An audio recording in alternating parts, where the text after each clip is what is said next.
Previously on the Scar, we've entered the Francis Marion National Forest after some severe weather detoured us south. This section of the Scar is mostly swamps and it makes the trail pretty muddy. We spent yesterday exploring the forest, but we weren't able to find a campsite until it was dark. Alright, this is where the adventure begins. Today we're determined to find a campsite earlier, but the mud might just get in our way. Hoping not to repeat the mistakes of yesterday, we started looking for a place to camp. On the advice of the park ranger, we have a pretty good idea where to look. I think we accomplished our mission for the day of finding a campsite while there's still daylight. That's great. This looks really neat. Someone clearly has camped here before. There's some things down here, but check this out.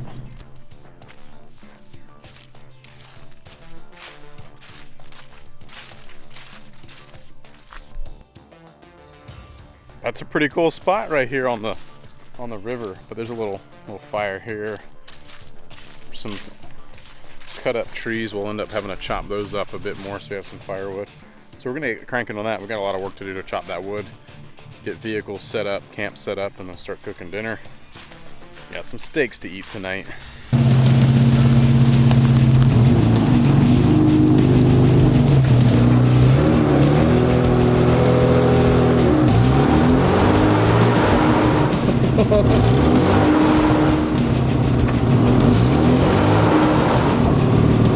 Our campsite appeared to have vehicle access and we could see old tracks in the ground, but what we didn't know was that all the recent rain, the ground was incredibly saturated with water, turning this little section of trail to our campsite into a hidden bog.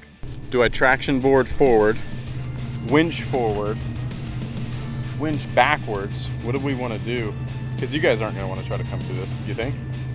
Time to have some fun. Should I try traction boards, you think, first? Oh yeah, if I can get it under this side. Yeah. Let's try traction boards first. All right, let's try this side and this side.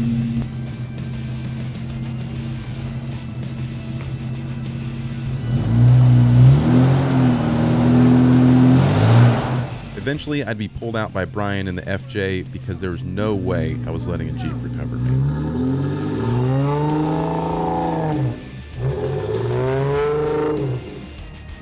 I'm glad we went backwards and not forwards, because then I would have had to come back through it, and that was way deeper than I thought. So Brian snatched me out, so thank you.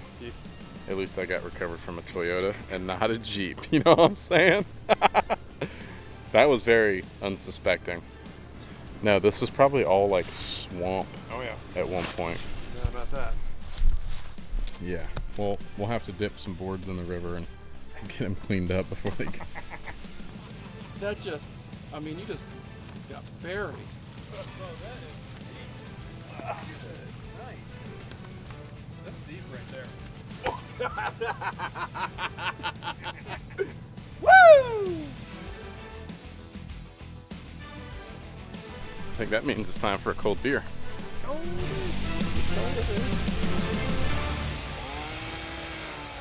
I don't know what kind of trees these logs came from, but they were incredibly hard to cut. The chainsaw was really struggling to cut them down, and even Matt had a hard time chopping them with the axe.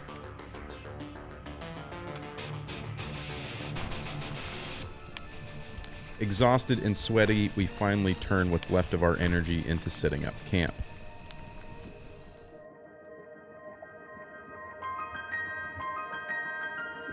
On the menu tonight is steak with mashed potatoes, beans, and mac and cheese. Man, you got like fancy mac and cheese going. Well, you guys don't call me Chef Beef for no reason. You know Yeah, what I'm we do. saying? It's just Bob Evans. Like, it's nothing fancy. But Bob Evans is amazing. So, their have you guys ever had any of the Bob Evans, like, You guys ever seen some stuff, the mashed potatoes and stuff? 70s camping gear like this? Dude, why do you have such old stuff? All of Brian's Everything. camping gear is from the 70s, and it's amazing. It's like It the still best works. stuff. It's great. Stainless. On steak. That's a really, really good steak. I don't know what you put on it or how you cooked it, but it tastes amazing. It's a combination. We'll both take credit. Yep. Okay. Whatever. Well, can we talk about my mac and cheese though? Yeah. You know, it tastes just like the one I used to eat at Bob Evans. Yeah, well, I've got the recipe. After some good fireside laughs, we all decide to turn in a little early. Almost immediately after getting in our tents, the rain starts falling and it doesn't stop until the sun comes up. Good morning. Day 3. Slept like a baby. Absolute torrential downpour last night. It rained so hard. Thankfully, I'm dry as a bone, and everyone's dry except for the ground. The ground is a swampy mess. So that's going to make it interesting to get out of here and get home. Even the way out now is like, hopefully I don't get stuck in that mud too now. It's going to be quite the adventure if we do. Maybe I shouldn't pack up all my recovery gear. Oh gosh, all right, it's time to make some coffee.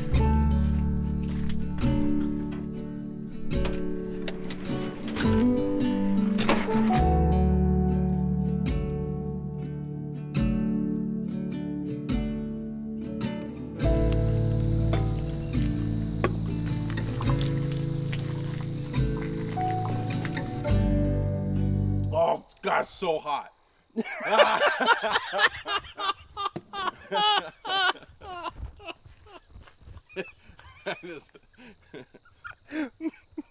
There goes my tongue. All right, we are all packed up and ready to hit the trail. I'm anticipating some more adventure, trying to get out of here and on the route home. Back on the trail, let's see what the next obstacle holds for us.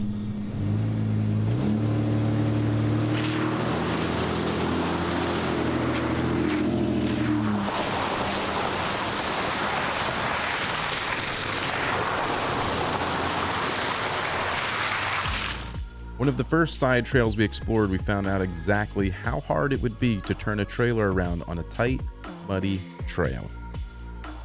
All right, we found another muddy little trail. Let's see how this shakes out for us. Carry some momentum. Ah, that wasn't bad.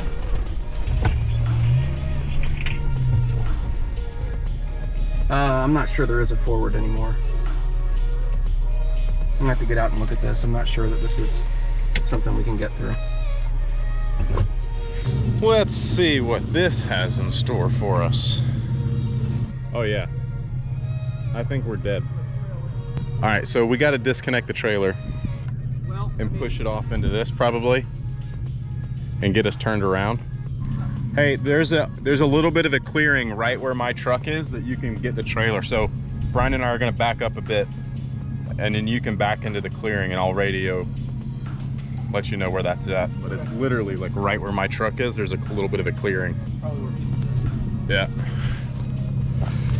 Ow! Hey Matt, let's disconnect the trailer. I think it's gonna be a lot easier.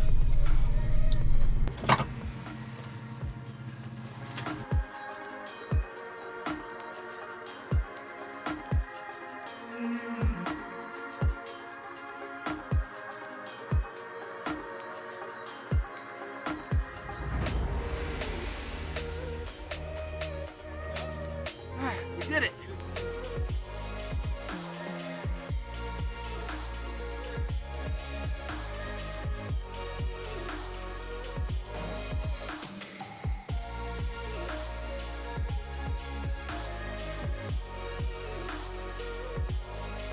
Our time in the Francis Marion National Forest is almost over, but in the last couple of miles we get something to wish us farewell.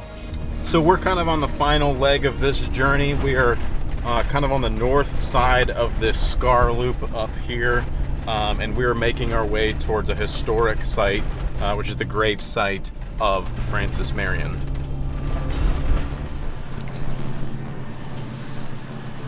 Looks like we've come across what might be our final obstacle. It's pretty soupy.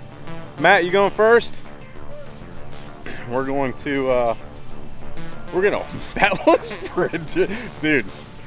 Yeah. That's pretty aggressive. I think you should. So Matt's gonna test it out. See what he's gonna test the waters, if you will.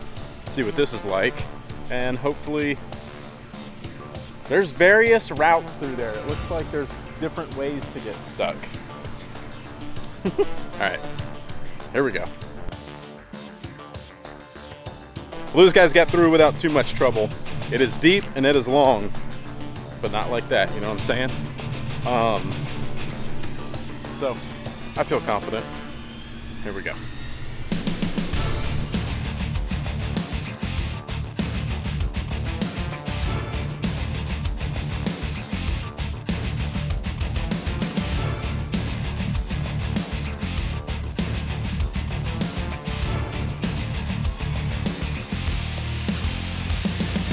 It's kind of funny, you're out here looking for like this big adventure and you build your vehicles up to be able to be capable enough to kind of get through anything, and then you get to stuff like that, you're like, oh, this is going to be crazy, and you just like walk right through it.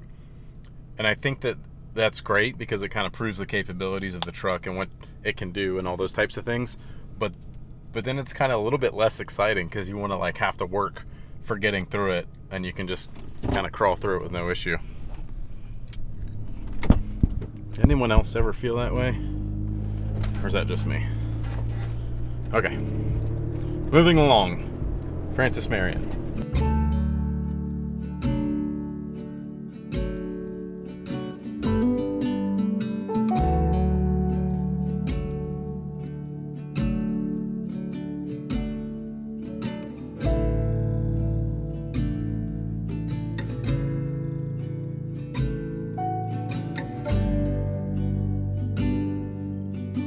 So I don't really know anything, almost like ashamed to say I don't really know anything about Francis Marion because he's such a sort of monumental person, even in the state of South Carolina. But Matt is gonna bring us up to speed. I'm going gonna to be your tour guide. All right, so Francis Marion was a Revolutionary War hero in South Carolina. A lot of stuff in South Carolina is actually named after him. But basically what he did was he sort of pioneered guerrilla tactics in the Revolutionary War. And so what he would do is he would take a small group of soldiers. They would hide out in the swamps of the Francis Marion area. As they attacked the British forces, they'd kind of run and scatter and hide. So it was sort of like this shoot and then disappear, and then shoot and then disappear. And he just wreaked havoc on the British forces in the South Carolina area for 3 or 4 years, and just became sort of this legendary hero. He was just too elusive, no one could ever find him, and it earned him the name the Swamp Fox. So if you watch The Patriot, Mel Gibson plays Francis Marion, and it's sort of this whole mythology of the Swamp Fox. And there you go. There's your history lesson for the day. Sounds like I have a movie to go watch.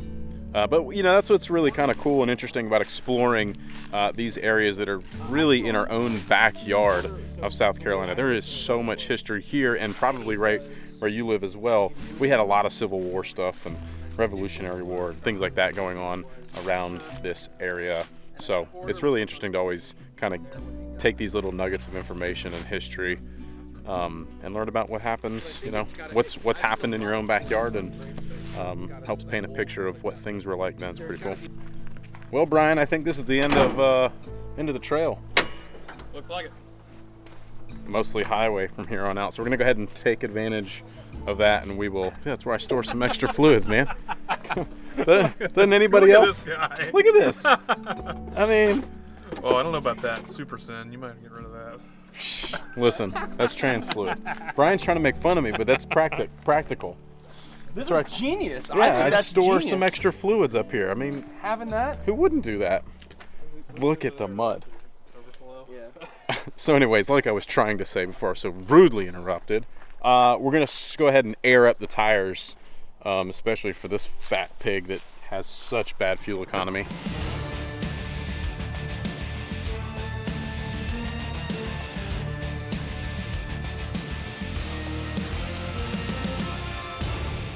All right, I think this is where we part ways so everyone can kind of head in their respective directions. So, Yeah, it was a blast. We had an thank you. awesome time. Appreciate it. Yep. Have a safe trip back. Brian, how did you enjoy your trip? It's awesome. Yeah, it was a good time. Heck yeah, man. Thanks for pulling me out of the mud. No problem. He's just grateful I didn't pull him out of the mud. I wasn't gonna let a Jeep pull me out. I'd let another Toyota pull me out, but not another Jeep. All right, guys, thank you so much for watching. If you enjoyed this video, give it a thumbs up. Subscribe to the channel if you aren't already. And I'll see you guys in the next video. Peace.